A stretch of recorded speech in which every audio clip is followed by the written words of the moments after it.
Welcome to an introduction and background on the Vietnam War. Now, after viewing the slideshow, you should have a decent understanding of the world and politics leading up to the Vietnam War. Now we're going to delve a little bit into the war itself. So, the war begins when the United States enters the war in 1964 after reportedly a North Vietnamese torpedo boat attacks the U.S. destroyers Maddox and Turner Joy in the Gulf of Tonkin. This is the beginning of the conflict as President Lyndon B. Johnson submits the Gulf of Tonkin Resolution, which authorizes him to send troops into Vietnam. This is the first time where the United States is sending foot troops on the ground. Approximately 23,000 U.S. troops are sent into Vietnam.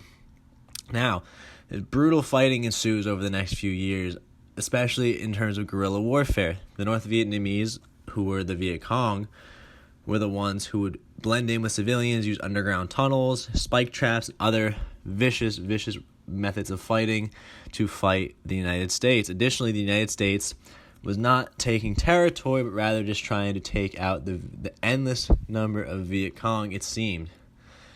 A new factor in the war was the media. Now, they could broadcast fighting to the TVs back at home, and this bred the anti-war movement, as the United States citizens did not like seeing their young men killed in a faraway land. Ultimately, support wanes, and in 1968, a major turning point happens. During the holiday of Tet in Vietnam, there was the Tet Offensive sprung by the North Vietnamese, which caused immense casualties on the American side, although the Americans emerged victorious. Ultimately, Johnson's hands were a little bit tied, and he decides to pull out of Vietnam. The death toll was approximately 58,000 Americans, with a large civilian casualty count as well.